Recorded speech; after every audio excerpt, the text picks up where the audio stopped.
Hi, everyone. With me today, I have the pleasure to be joined by Sabine Gromer.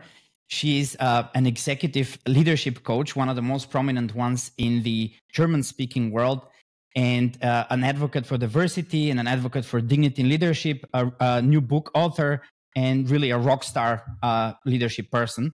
So, Sabine, welcome to my podcast. Thank you so much for having me. Right. Sabine and I know each other from a couple of years back when I had the pleasure to be coached by her. And so I'm truly happy that we have her on the podcast today. Let's start with a term that is almost trademarked by you, that you really stand for, and that is dignity in leadership. I find it very meta-modern and very inspirational. Can you talk a little bit about why dignity? Yeah. I can talk about why dignity. I should, however, make sure that the root is also very clear. In fact, the first person that I read in the context of dignity and leadership is Donna Hicks. She's a Harvard professor. She's a conflict resolution expert. She negotiated, for example, the Northern Ireland conflict together with Desmond Tutu. And so anyone who's interested in dignity and leadership should really read her book, which is called, I think, Dignity in Leadership or Leading with Dignity. My personal journey to Donna, to her work, and to the topic of leadership actually came from a very, very different setting. I was working in a family constellation training, and I was representing an element in a system that had really not been seen and not been valued at all. And typically what you do in a systemic way is you try to introduce qualities to heal the system or to advance the system. And so usually what you do is you enter something, you infuse something into the system like love. And that happened, and it just didn't do anything for me as a representative of this element in the system. And then finally, the person who was leading it, who was my teacher, he actually introduced dignity. And that did not just change my perspective as a representative of this embodied, let's say, darker side, and not feeling seen, not feeling heard, not being part of it. It actually also changed the whole system. And in that moment, it somehow changed my life as well. It was maybe my burning thorn bush moment, quite a biblical moment, because I realized that up until that point, pretty much anything I had done in my previous roles, I was the global head of organization effectiveness for a rating agency, for example, really did not move the dial, because we did not build a foundation of dignity and being together in a dignified way. So all the words around vulnerability, psychological safety, compassionate leadership, empathic leadership, they cannot be fruitful if the foundation of a system is not built on dignity. And so this is really Right. why I started to research. I connected with Donna. I connected with other organizations. There's quite a bit of research out there about dignity in general. So I really recommend everyone to read up on it. But it's also a fairly new concept. So this is sort of the last nugget I want to infuse here. Dignity is not an old word as you might think. It's actually a very recent construct from the 1700s. And it always moved in line with the zeitgeist. So in the beginning, dignity was absolutely linked to a role that you would hold in society. So for example, the clergy. Then it became the dignity of man. That was Kant. And then after the Second World War, it became the dignity of humanity. And what I posit is that actually we need the leadership infused with dignity on all levels, because it's not just about us humans and the dignity we have with one another and how we should protect that and live it and encourage it. It's actually also thinking about the dignity of our planet, of our animals, of the way we raise children, of the way we live relationships, on the way that governments interact with one another. So I think it's really a very global term that is not very well defined, and I could go on for hours, but I will stop here. So there is work to do in the concept of dignity. Absolutely. That's why I think it's meta-modern, because it's a very good thing to think foundationally. It spans ideology, spans time frames. It unites the past, the postmodern, and the modern, and really that's why I think it's meta-modern and a great way to think about really everything you do. Now, thinking about leadership, one of the interesting things I remember we discussed years ago was that true leadership also requires personal risk, skin in the game, if you will. Yeah. How do you think modern leaders can balance taking actual personal risks, having a stake in it, while protecting their organizations, their stakeholders, their teams? I would come at this from a different angle. So in group dynamics, the purpose of any group and any system is to secure survival. So any leader in a system, consciously and often unconsciously, knows the currency in the system. Most of the time they know what they need to do, how they need to act, how they need to play the system to advance it, and they also know what they're going to be rewarded for and what they're going to be punished for. So I think a lot of the leaders, even those, or maybe even particularly those that say, I take a lot of personal risk, are actually incredibly assimilated in the systems and in the organizations that they are, to a degree that they become trapped in them. It becomes like a golden cage. And that is not a great setup to really be brave and to really increase the skin in the game, as you called it, or to really Right. to really Produce an invest impact, more right? of your personal side, right? So absolutely. And again, I love the sort of meta-modern phrase that you used earlier. I think this is also a meta-modern theme that we're really talking about, because there will always be a challenge between who am I as an individual and how do I best stay connected in the system, but not get swallowed up in it, not get completely assimilated. And so my thought on this for starters is, and this is really what I try to work on with most of my executive clients as well, is, are you in an environment yourself with your board, with your shareholders and so on? And are you creating a second level, an environment for others in which they can truly show their light? What do I mean by that? Is it really a nurturing environment for you to change and influence the system in the best possible way?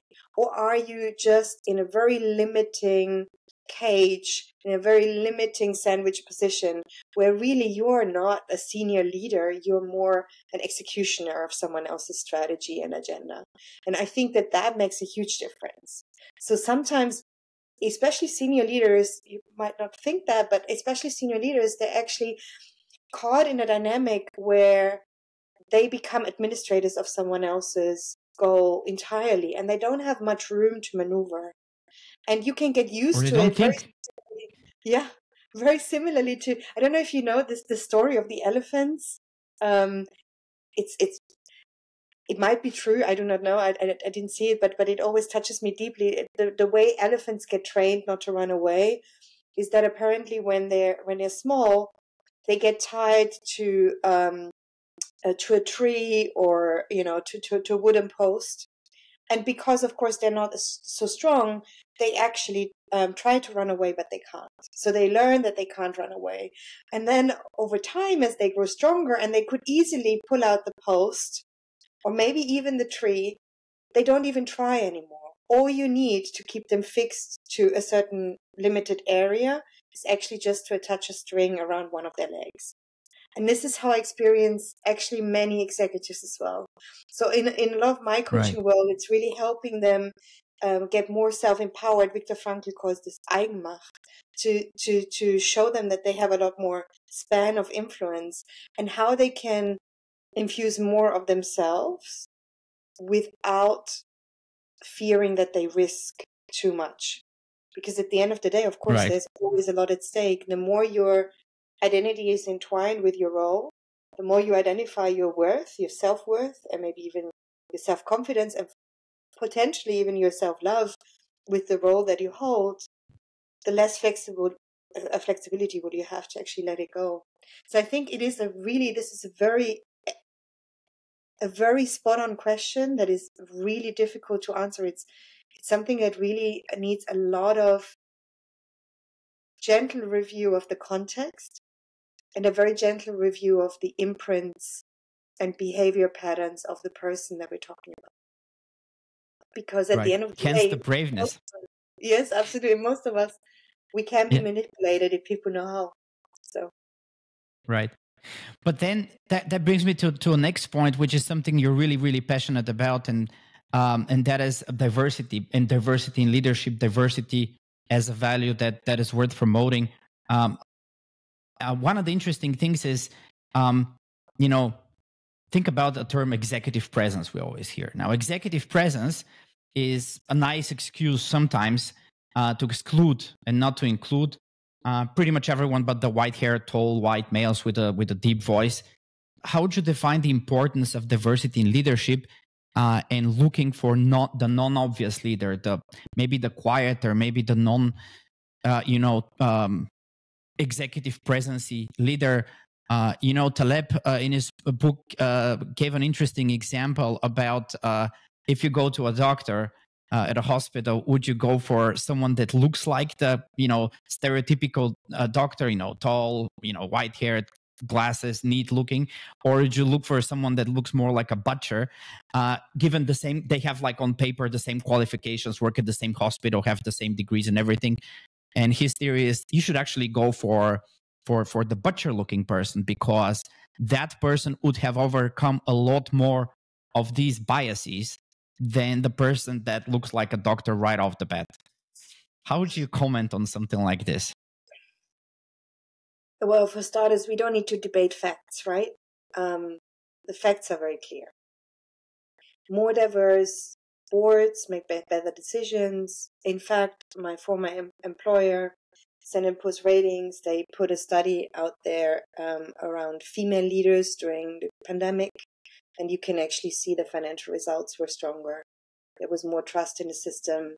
The companies lost less employees. So we have an abundance of studies. But just like in management theory, where we also have an abundance of studies,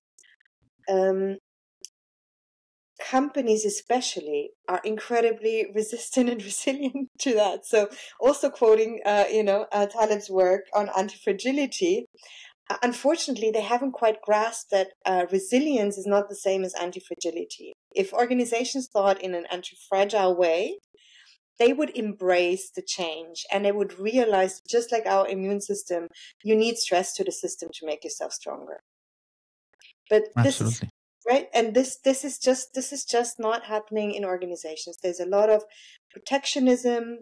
There is a lot of lip service. I actually published an article about this in a German-speaking magazine, where I said there is just nothing to celebrate in diversity, equity, and inclusion, and many of the executives pay just lip service or comments of intention, but not really action.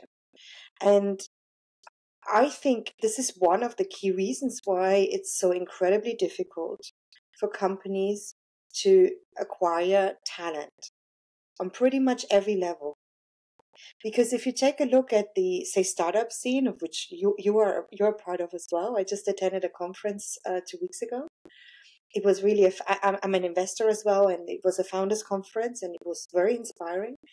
If you take a look around and see some of the people who've done incredibly well, these companies will probably not have hired them. They're just not equipped. Oh, 100%. I absolutely 100% agree. In fact, I actually consult some companies where I lead with, you would have never hired me. I don't have the right pedigree. I don't have the right high school grades. I did my studies in correspondence course. I only attended an Ivy League school in my third degree. So I would have been below your radar. Not saying that I would have been great for your system, but you wouldn't have even considered me. And the last piece, I'm sorry, because I know you also wanted to say something. The last piece that comes to my mind when I felt touched for the first time personally is Boston Consulting Group. They did an ad for first-time students in their family. So people who are the first generation to go to university in their family. And they actually had a whole campaign like, come and join us. We know what an achievement it is, coming back to the point of the butcher doctor, right? We know how many biases, how many obstacles you had to overcome to make it to study. And we want your hunger and we want your appetite. And I think a lot has to be said for hungry people. And you and I know what that means, but for hungry and ambitious people. Having said that, I think the systems themselves, I think it's really a question of need and requirement. And we see that, especially in the consulting space, that regulation is very important. It creates pressure. The customers use the SDGs and they say, we want to hire more diverse suppliers. It does make a difference. It does make a difference when you're not attractive and as an employer anymore the way you used to be. And money is a hygiene factor. It only goes so far. So I think the pressure has been building to become more diverse anyway. Right. Well, actually, fully agree. Those are great insights. Let me just, last time we we spoke, he gave me a book. It's Leading Change. I have it still in my library by John Cotter. It's a neat little book that is actually talking a lot about how to lead change, obviously. And one of the interesting aspects of it is that, early on you should create a guiding coalition, and communicate, over communicate change effectively. Please talk a little bit about the disconnect that we see in reality, even in large organizations, non-profits. Oftentimes, yes, the new change strategy is communicated, but the key reasons are left unanswered. Why are we doing this change? The questions that people want an answer for are just snuck under the rug in the hopes that executives can only mess it up if they talk a little bit more about it. And my kind of hunch is that it is wrong, that they should really explain the hard questions that the entire team is thinking about. How would you approach this in a way where ethics is left unquestionable even when tough decisions need to be made? Ethics is not skipped in a way where the important things are left unsaid in a change in an organization. It's so curious that you say that, because I just had a conversation recently. We are in the process of being rolling out and advising a board of a global company that for the first time in its history has to let people go for financial, for economic reasons. And they have a number of prominent large consulting firms, but they actually engaged us to work with the executive team and the transformation team on exactly that point. Can you please help us and do this completely aligned with our values, communicate it in a way so that we cause as little as possible trauma to the system, so that we create a strong alumni group, and in a way that really puts dignity in its center. And I do think that is incredibly difficult to do, but it's so incredibly important to do. And I think this whole idea of how do you do it? How do you do it well? It actually starts a lot sooner than the communication. I think the communication is incredibly important. And actually, John Cotter says in this book that oftentimes the reasons for it, the uncomfortable questions, as you say, the story behind it gets under communicated by a factor of, he says, 10, 100, maybe even 1,000. And I would say he's pretty spot on with the 1,000, even though a lot of money gets paid. While I really think that communication piece is important. Even more important is that you do what you say you do. If you say we want to change the whole way we operate our business, and say, for example, we want to flatten the hierarchy, we want to let a lot of executives go, we want to put customer first, and then you reconfirm senior executive teams that are pretty much identical to the ones that were in place before, you have a huge credibility problem. And maybe your intentions were good, but you just don't walk the talk. Unfortunately, Right. when you really want to change something, you absolutely have to always walk the talk. And I think this is the challenging bit as well. So even if you were doing everything right on the communication side, but you did not put dignity in the center, this is my thesis, and you did not act as you say you do, you just feed into the narrative that many employees already know, which is, let's stay calm, this storm is going to blow over, nothing is going to change, the new kid on the block will happen very soon, in a year to 2 years, it will be all different. And the system tries to, like I said, just live up to its main purpose, which is to survive, and survive in the best way, because the systems always pull towards homeostasis.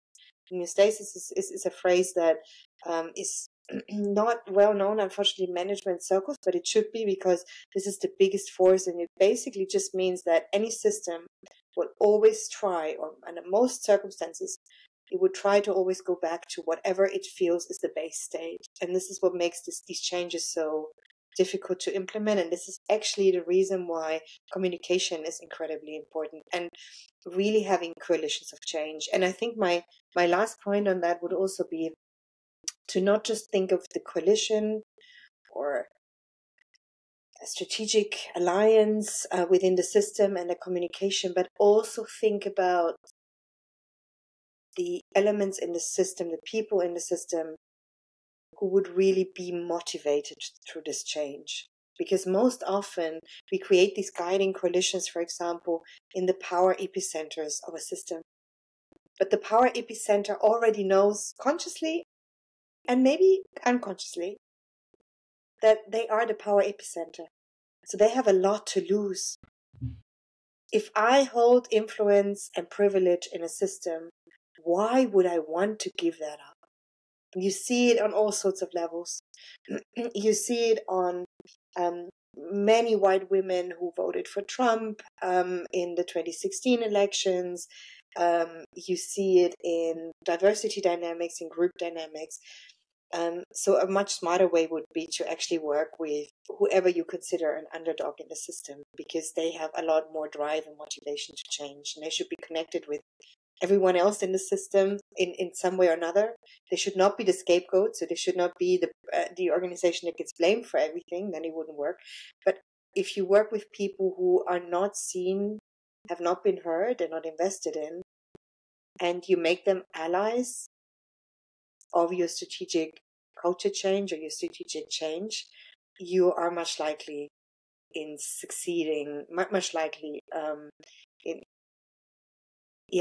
much more likely in succeeding in your change, and actually also overcoming homeostasis. This was a long response to your question, right? No, it's a very thoughtful response, and I fully agree with you. It's a logical way to bring someone who wouldn't instinctively think about the advantages of doing that, and encourage them to do so, because that's the difficult part for established companies, established leadership teams. Things change, and all of a sudden, it's not the automatic reflex on their part to do just that, right? And so I think they need more than this explanation to really internalize it and understand the logic behind it, even though it seems more logical or more, let's say, natural to more cooperative, inclusive, and proactively transparent leaders. It still doesn't mean that they lose the optionality, right? They having the ability to have multiple options and strategies available to their decision-making process, right? Yeah, absolutely. In terms of being able to execute the change necessary to bring the company forward, to improve financials, to launch new products, any of that. What would you say? I think I would go back to a question about ethics and ethics frameworks. What would you suggest is a simple and robust way for leaders to think about ethics such that they always prioritize and incorporate it into their style. We heard dignity, we heard diversity, but is there a framework that you could recommend for really being at the forefront of ethics in executive decision making? The simplest approach that I have for this is to just put the question in the space: how would we decide if dignity was our main goal? How would we take this decision? So if our main goal was to increase dignity in the system, for example, or to strive for more dignity in a product rollout, or how would we go about it? That is really the simplest approach that I have, because I believe we would make often different decisions.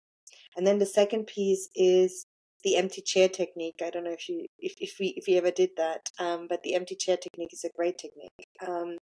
When you could really please elaborate on it for a while. Yeah. Mm-hmm. When you could really just have an empty chair that stands for ethics. And just like this chair could take any role. You can use it for shareholders, you can use it for employees, you can use it for customers. It really doesn't matter. But let's just call this is the ethics chair. And as you make decisions as a board, and many boards don't have that at their forefront, unfortunately, so it takes a certain kind of leader to introduce this into the system. But it's very effective to just ask one person of the group to sit in the ethics chair and to speak from the perspective of ethics about the decision that has just been taken, and what might be missing, or what might be needed more, or how could the perspective change just from having the information in the system. And for those of you who think this is a bit woo and a bit crazy and a bit out there, I would just want to say that actually a company that used this technique extensively was Amazon under Jeff Bezos. For every decision they took, they had an empty chair that was called the customer chair. And they would sit randomly, maybe, I don't know how they selected who sat in that chair, but they would actively go and sit in this chair to reflect on a decision that they took from a customer's perspective. Is that really meeting our customers' needs? What would they want from us? So I think that should give you enough proof to just try it. And it's amazing. The last piece, if you really want to go for that technique, the last piece I want to say is, the more you allow yourself to settle into the chair, the more you might get strange sensations somewhere in your body. You might feel a shortness of breath, or you might feel an accelerated heart rate. This is data. This is incredibly important data in the system. I did it with a change team a while ago, when they were thinking about senior leaders in the system and what they most needed, and they wanted to really create a new leadership journey for them, very immersive. And then we used this technique, and the data we got from the persons, or from the people, actually was more than one sitting in this leadership chair, was actually what our leaders need more than anything right now is just space to breathe. So they changed the whole concept, because they just tried to create islands of breath for leaders, and it changed the culture in an incredibly meaningful way. So it's a very powerful technique. It's very simple. It's a real plug and play. You can do it immediately. And for me, the most important thing around ethics is to ask yourself the question: is this enhancing dignity? And if not, what can we do to do it? And then last but not least, I just want to mention it. I think it's John Rathford Kidder. He wrote a book about how good people make tough decisions, I believe, but that we should fact check the book title. And in it, he actually talks about the challenges of not making a right or wrong decision, because most of us have a very good inner wisdom around what is the right thing to do and what's the wrong thing to do. We might still decide to do the wrong thing, but the push comes to shove, people are not generally mean or bad. Push comes to shove when you are faced with a decision between two good choices or two reasonable choices. And he says we often have to make a decision on a binary axis between, for example, do you want mercy or justice? Is it short term or long term? Right? Is it me or is it society? So is it our company or is it a society? And decisions around those pillars can absolutely always be right in a context. And even if you have a cognitive dissonance, you will find really good reasons as to why you take the decisions you take. It doesn't mean it's the most ethical decision, but as long as companies and leaders are rewarded in the way that they are right now, you might not even have the environment to do it. So keep it simple, I would say. Right. I absolutely agree, and I think that's what makes this framework robust, right? It's easy to apply in all situations, and just generally for the audience that might be a more technical audience or a more let's say earlier in their careers, this is absolutely the kind of things that senior leaders have to think about all the time. And working with executive coaching and having the space to debate internally and with someone else those approaches is, I think, extremely powerful. And especially in times where we're talking about AI, everything automated, everything super straightforward. In reality, executive decision making is very, very multi-determined, a lot of things into play, and it is in those times that such ethics and dignity and leadership frameworks are, I would say, even more important than ever before. Absolutely. Yeah, which brings me to the point where I saw that you're a co-author of a book now that will come out. I pre-ordered it. It's called Ready for Success.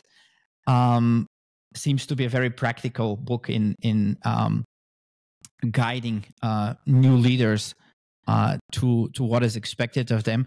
Can you please share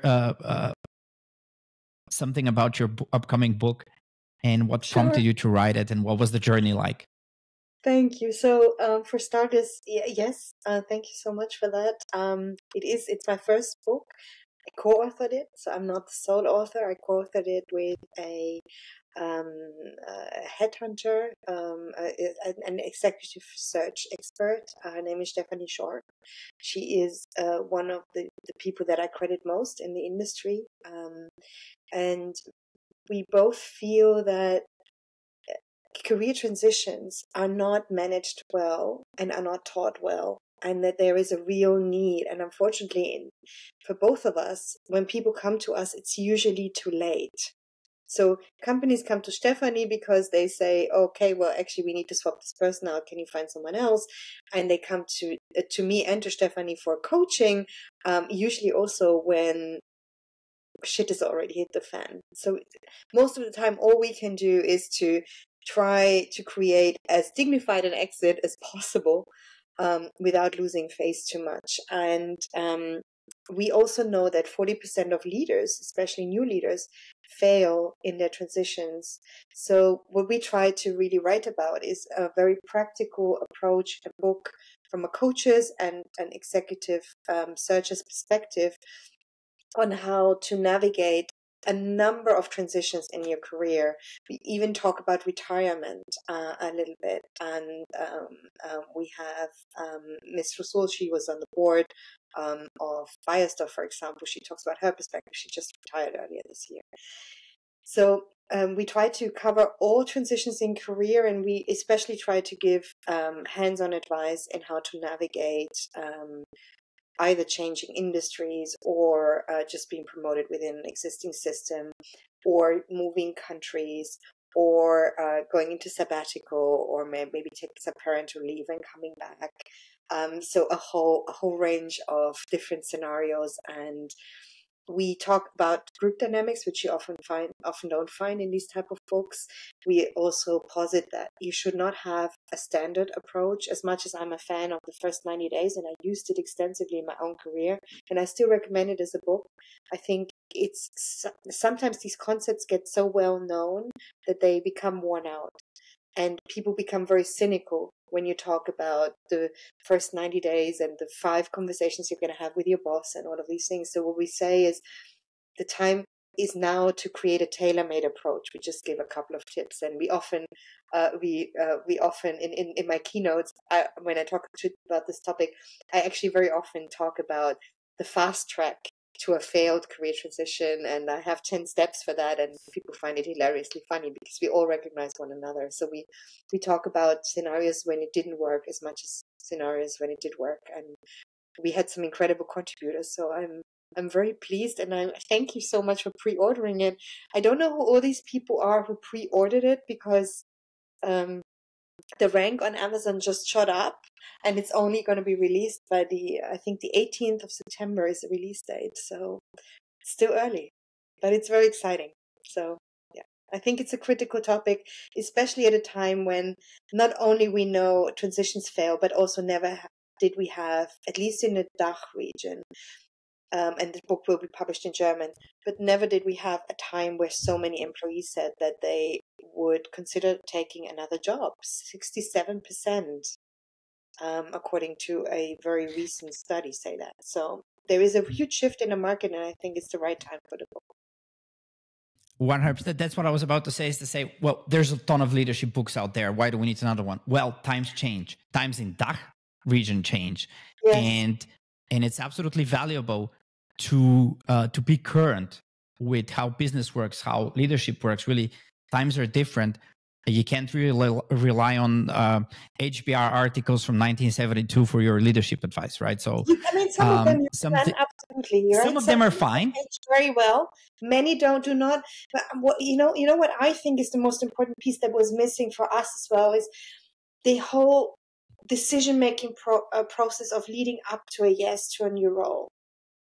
Because many of us, I said it earlier, we can be so easily manipulated, right? We believe promises, and we don't fact check them enough, and we don't think it through enough about. And I don't mean risk awareness. That's not what I mean. But what I really mean about is this role, this is why we call it Ready for Success, is this role is set up for success? Can I really be successful in the way it's set up? If it sounds too good to be true, and I know this from my own experience, it probably is too good to be true. So, we in this book, we also talk about that side. So it's, if you want, a helping you guide through the decision-making process to say yes to a role, or maybe say no to a role, and then also what to do when you got it and how to do it well. And you're absolutely right. Things do not age well. Yeah. Absolutely. Well, thanks so much for that. Looking forward to reading it, and I recommend it to everyone, really. How can people find you online or find out more about you? Are you speaking at any events in the next times, just to let people know? Yeah, I am. I'm speaking in a number of events. Most of them are closed. I'm going to be speaking in Vienna in October at the Female Future Festival, if anyone wants to join that. I'm going to be speaking at a conference in Graz, but that will be announced in September. I'm going to be speaking at another conference at the beginning of September. So what I suggest, I guess the best thing is really just LinkedIn, probably. LinkedIn, and that's probably the best. We don't really have a newsletter about my upcoming events. As you know, we're a bit below the radar, and we quite like it there. So this is probably the best way, unless you have some other suggestions, because I hardly ever Google myself or check myself out. So this is, oh yeah, and then of course we have a podcast. If anyone wants to listen to more podcasts, that might also be a nice way. And we really, just like you, we talk to people who we find stimulating and to interest us and inspire us. But yeah, there's probably not such an easy find about Sabine's whereabouts beyond LinkedIn, unfortunately. Well, Sabine, thanks so much for being my guest. As always, it was extremely interesting and enlightening to listen to your insights about leadership. And we'll stay in touch and I'll talk to you soon. Bye, everyone. Bye, everyone. Thank you for listening.